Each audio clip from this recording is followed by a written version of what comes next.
वाले संसद में पेश होने वाले बजट पर है, तो दूसरा नजर यूजीसी के नए रेगुलेशन, सुप्रीम कोर्ट के स्टे और उत्तर प्रदेश में होने वाले 1 साल के बाद विधानसभा चुनाव को लेकर है। यूजीसी के रेगुलेशन पर सियासत का जो आगाज और आरंभ और उसकी जो आखिरी पटकथा लिखी जा रही है, उसका जुड़ाव 2027 के विधानसभा चुनाव से जोड़कर देखा जा रहा है। अखिलेश यादव और तमाम विपक्ष के नेता कह रहे हैं कि यूजीसी के नए रेगुलेशन के जरिए सरकार उत्तर प्रदेश और देश की राजनीति को साधना चाह रही है, तो दूसरी तरफ जो दूसरा खेमा है वो कह रहा है कि दुविधा में दोनों गए, माया मिली न राम। तो इलाहाबाद विश्वविद्यालय से न्यूज 24 आपको ग्राउंड रिपोर्ट दिखा रहा है। अलग अलग जिलों के छात्र यहाँ रहते हैं यूजीसी रेगुलेशन को लेकर, उसके राजनीतिक प्रभाव को लेकर और पेश होने वाले बजट को लेकर आम छात्र क्या सोचते हैं, ये आपको इलाहाबाद विश्वविद्यालय में लाया हूं। तो क्या नाम है आपका? मेरा नाम आकाश मिश्रा है। और आपका? मेरा नाम शुभम प्रताप सिंह है। मैं शोध छात्र हूँ इलाहाबाद विश्वविद्यालय का। मेरा नाम रवि कुमार है। मैं शोध छात्र हूँ इलाहाबाद विश्वविद्यालय। और आप? मेरा नाम पंकज पाठक है। आप? मेरा नाम डॉक्टर जय किशन सिंह है।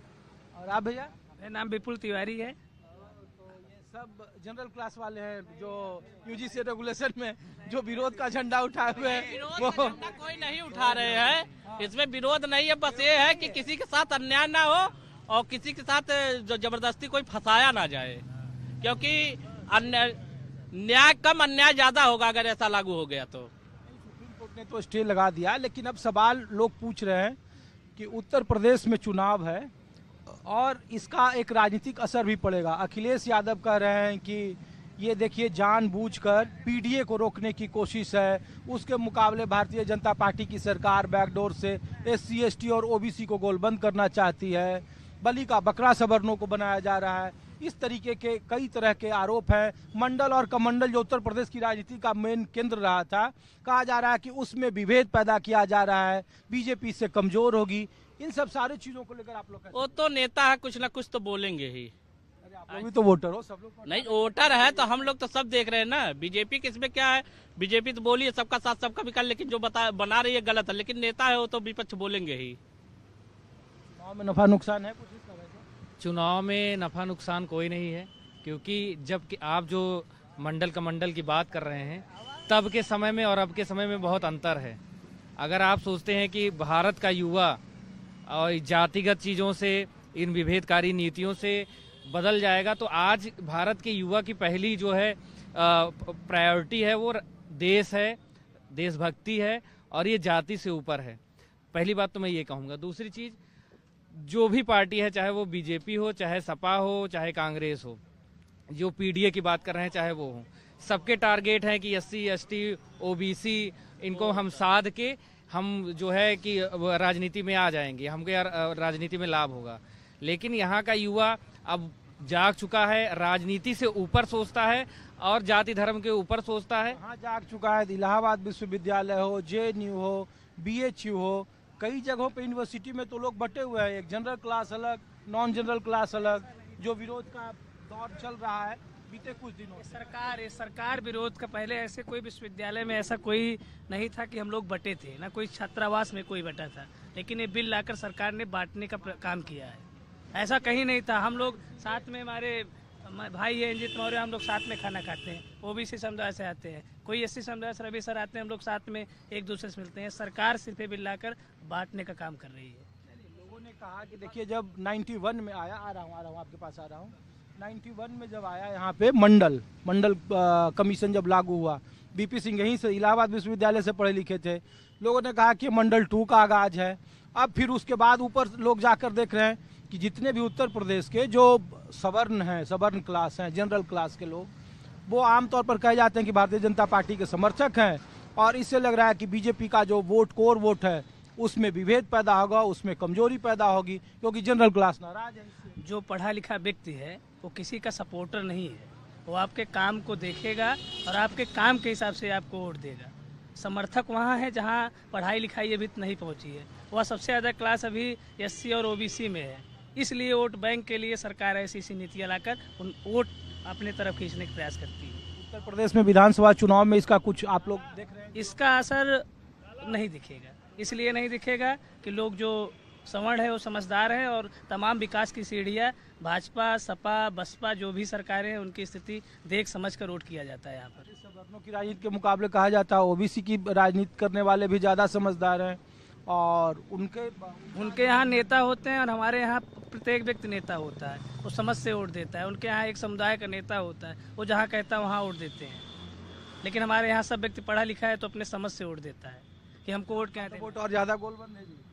जैसे एक ही परिवार में 5 वोट जाते हैं, कोई कांग्रेस में वोट देता है, कोई भाजपा में वोट देता है, जिसका जहाँ मन कहता है। सवर्ण परिवार में ऐसा उठ जाता है, लेकिन उनके यहाँ एक खेमे में उठ जाता है, नहीं कि यहीं देना है तो यहीं देना है, बसपा को देना है तो बसपा को ही देना है। हाँ बताइए क्या बोल रहे थे आप? सर मैं यूजीसी पे कहना चाहता था कि अभी ये जो बिल लाई है तो एक तो अप्रत्याशित है ही कि क्यों लाई, मतलब ठीक है ला दी है तो, और जो जनरल कास्ट का जो एक कंसर्न है कि एनोनिमस ये कंप्लेनर होगा उसमें तो ठीक है। और एक इसका एक एग्जाम्पल की तरह मैं समझाता हूँ, एंटी रैगिंग सेल भी बनी है, ठीक है सर, उसमें भी एनोनिमस कंप्लेन होता है, लेकिन आप देखेंगे एग्जीक्यूशन में प्रॉब्लम आती है वहाँ पर। इसीलिए तो सुप्रीम कोर्ट ने रोका, 5 बिंदु उसने बताया। मैं समझा रहा हूँ वही चीज़ कि वो ये मैटर नहीं कर रहा कौन एससी है कौन जनरल का, ये उसमें जब कंप्लेन करता है और वहाँ से ऊपर से वो कार्रवाई करने के लिए आते हैं पर वो हो नहीं पाता कार्रवाई, वो यहाँ पर रोक दी जाती है। इसमें एक बहुत बड़ी बात थी, लोगों ने का ध्यान नहीं गया कि ओबीसी वर्ग को जब शामिल किया गया तो भारत का अधिकतर मुसलमान जो वर्ग है वो ओबीसी कैटेगरी में ही आता है। तो क्या जो शेख, सैयद, पठान जनरल कैटेगरी में, बाकी तो पसमानदा से लेकर बहुत सारे मुसलमान जो हैं वो ओबीसी कैटेगरी में आते हैं और इतनी खाई पैदा कर दी गई सरकार द्वारा, हिंदू मुस्लिम में अलग अलग सरकारों द्वारा भाजपा की, तो क्या मुसलमान स्पेशली टारगेट करके जनरल कैटेगरी के स्टूडेंट को, लड़कियों को इस एक्ट के द्वारा दुष्प्रभाव का काम नहीं कर सकता क्या? इसका सीधा मतलब सरकार ने हिंदू वर्ग के लिए भी बहुत बुरा काम किया है। और इस बार संगम माघ क्षेत्र में सरकार द्वारा छोटे छोटे बैठकों की शिखा और जनेऊ खींच के मारा गया है। तो उसमें आ गया कि 2 अधिकारी गए, मान मनोबल किए बाबा जी का, बाबा जी कहे हम नहीं नहाएंगे, अब तो वो छद में हिंदूधारी मुख्यमंत्री को घोषित करें, वो तो पॉलिटिकल पूरा मामला हो गया। हमें शंकराचार्य से मतलब ही नहीं है, लेकिन क्या पुलिस को ये राइट है किसी भी व्यक्ति के शिखा और जनेऊ पकड़ के मारने का? शंकराचार्य जी का मामला सुप्रीम कोर्ट में, उस पर हम कोई वक्तव्य नहीं करेंगे। अभी मुक्तेश्वरानंद जी की बात कर रहे हैं जिनके शिष्यों के साथ ये दुर्भाव हुआ, अब वही अभी मुक्तेश्वरानंद जी को लखनऊ से 2 बड़े अधिकारी गए, कहे कि बाबा जी माघ का पूर्णिमा स्नान कर लीजिए, बाबा ने कहा कि नहीं, अब आप गौ हत्या और उस पर पॉलिटिकल हो गया। ये बात शंकराचार्य जी की है ही नहीं। जो बैठकों के ऊपर जो मारा गया उन पर क्या पुलिस प्रशासन पर कार्रवाई हुई? जिन पुलिस प्रशासकों ने शिखा और जनेऊ से खींच के मारा बैठकों को, उन पे क्या कार्रवाई हुई? शंकराचार्य जी स्नान करें ना करें सरकार का मामला, उनका मामला है, लेकिन जो मारा गया उस पे क्या कार्रवाई करी प्रशासन ने? सर कौन सा डिस्ट्रिक्ट आपका घर है? मैं कटनी मध्य प्रदेश से हूँ। मध्य प्रदेश में तो देखिए कितना प्रदीप मिश्रा की कथा चल रही थी इसी माघ मेले में। लोग कहते हैं कि ब्राह्मणों या फिर जो सामान्य वर्ग के जो मतदाता हैं वो सिर्फ विरोध करने के लिए ही विरोध करते हैं भारतीय जनता पार्टी का।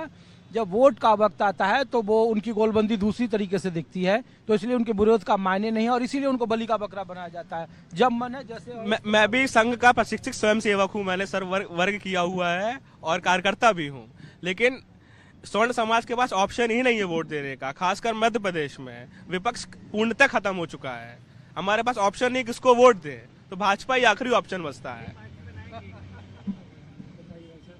कौन सा डिस्ट्रिक्ट है? मेरा जिला जो बहराइच है, मैं बहराइच से बिलोंग करता हूँ। ये जो रेगुलेशन और उत्तर प्रदेश का चुनाव, पीडीए, मंडल, कमंडल, कैसे देख रहे हैं इस सब का? आपके जिले में क्या प्रभाव होगा? चूंकि योगी आदित्यनाथ 10 मेरा साल मानना यह है कि ये जो मतलब यूजीसी ने रेगुलेशन लाया था 2012 वाले रेगुलेशन में संशोधन करने के लिए, ये पूरी तरीके से चुनावी वोट को साधने के लिए लाया गया था, जल्दबाजी में लाया गया था, क्योंकि 15 तारीख को जो है रोहित वेमुला वाली हियरिंग थी, उससे पहले जो है इनको देना था कि हमको मतलब मैंने कुछ किया कि जो उच्च शिक्षण संस्थान है वहाँ पे जो है जो दलित वर्ग है या पिछड़ा वर्ग है उनके साथ जो है भेदभाव ना हो, लेकिन ये इतना जल्दबाजी में लाया गया कि वहाँ कहीं ना कहीं जनरल के अधिकार कंप्रोमाइज होते। आप ऐसा मैकेनिज्म क्यों नहीं रखते हैं कि जैसे मान लीजिए आपने बताया कि अगर झूठी शिकायत है तो हम उसके ऊपर कोई कार्रवाई नहीं करेंगे, लेकिन आप ऐसा भी कर सकते हैं, अगर मान लीजिए ये व्यक्ति हैं, ये ओबीसी समुदाय से हैं, मेरा इनसे झगड़ा हो गया, एक बार कर दिए झूठी शिकायत, माफ कर दीजिए इनको, लेकिन बार बार भी तो शिकायत कर सकते हैं।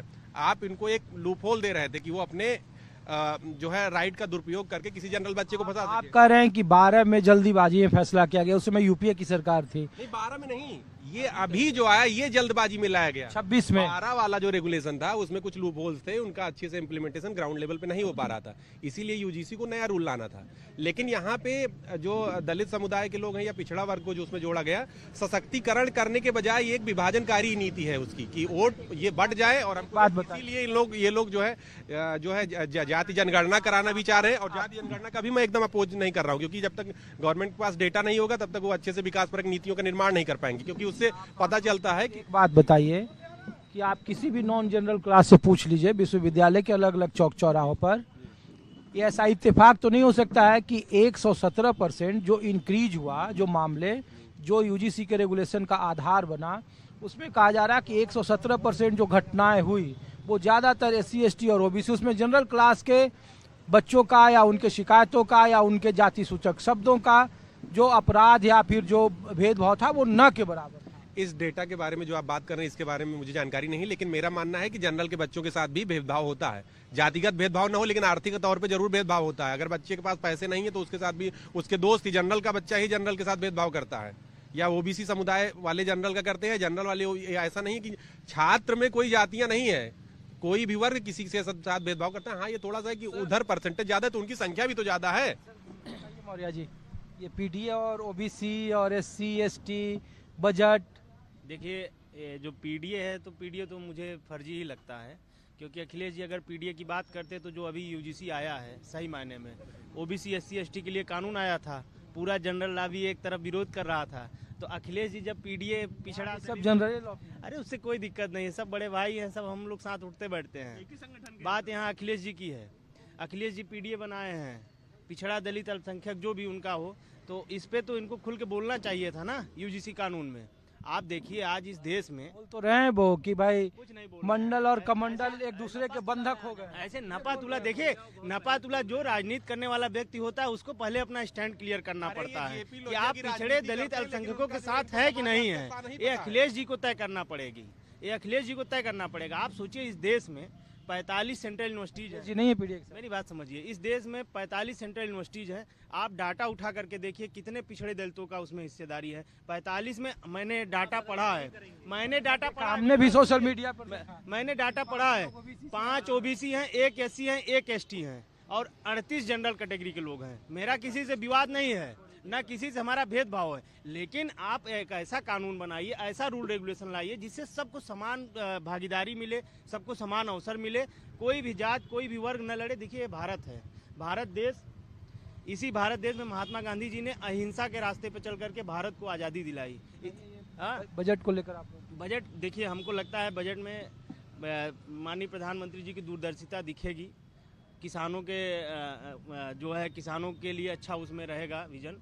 और हम चाहते हैं, निवेदन करते हैं वित्त मंत्री जी से कि शिक्षा के लिए एक अच्छा बजट पेश करें। योगी आदित्यनाथ के लिए योगी आदित्यनाथ जी प्रदेश के लिए लगातार विकास के कार्य कर रहे हैं, और ऐसे करते रहेंगे, क्योंकि देखिए क्या है ना, हमको लगता है योगी जी में तो देखिए क्या है, देखिए विधायक जी भी सही हैं, विधायक जी इसलिए सही है वहाँ पे क्योंकि उनके विधानसभा क्षेत्र के किसान परेशान थे, उनके जो समर्थक थे वो परेशान थे। भाई किसी भी चीज़ को लेकर अगर कोई मुद्दा है, अगर विधानसभा का विधायक है तो जिम्मेदारी है ना उसकी, उस विधानसभा क्षेत्र के रहने वाले लोगों के प्रति। अगर वो मंत्री जी को रोक रहे हैं, मंत्री जी सवाल पूछ रहे हैं, मंत्री जी से कह रहे हैं कि आप हमारे विधानसभा में कार्य दीजिए, विधानसभा में हमारी व्यवस्थाएं दीजिए, तो कोई गलत नहीं है। अपने हक और अधिकार को उठाने के लिए कोई गलत नहीं है। विकसित करने का वो राष्ट्रीय नेतृत्व में जब आएंगे तो निश्चित ही विकास होगा। बताइए आप किस मुद्दे पर?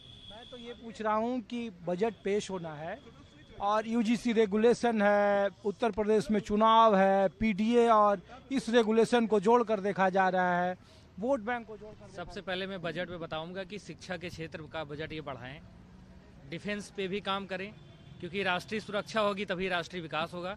मैं डिफेंस का स्कॉलर हूँ, बहुत सारे समृद्ध देश टूट गए, इसलिए हमें राष्ट्रीय सुरक्षा पे काम करना चाहिए, डिफेंस इंफ्रास्ट्रक्चर पे काम करना चाहिए। शिक्षा के क्षेत्र में इस सरकार का कार्य निराशाजनक रहा है, बहुत सारी फेलोशिप्स बंद कर दी गई, अल्पसंख्यक अनुसूचित जाति जनजातियों की फेलोशिप 5-5, 6-6 महीने हो जाता, नहीं आता है। और विश्वविद्यालयों में जो वाइस चांसलर हैं उसमें भी आरक्षण लागू होना चाहिए। मैं सवर्ण हूँ, लेकिन मैं कह रहा हूँ आप बच्चों को मत बांटिए, हर लेवल पे ये कार्य करिए। पेश होने वाले बजट में जीडीपी पर चर्चा होगी, देश का ग्रोथ रेट कितना और कितना % बढ़ेगा इसकी रूपरेखा तय होगी। लेकिन इसके साथ साथ कई सारे जो वाजिब सवाल हैं, उसमें बच्चों का एजुकेशन कैसे बढ़े, छात्रों का विकास कैसे हो, विश्वविद्यालय कैसे बढ़े, उनका ग्रांट कैसे बढ़े, ऐसे कई सारे सवाल हैं। उत्तर प्रदेश में 1 साल के बाद विधानसभा के चुनाव है और यूजीसी रेगुलेशन, बजट और पीडीए की राजनीति ने देश के अलग अलग राज्यों की राजनीति का माहौल भी गर्म कर दिया है। फिलहाल अपने सहयोगी संजय सिंह के साथ ऋषिकेश कुमार।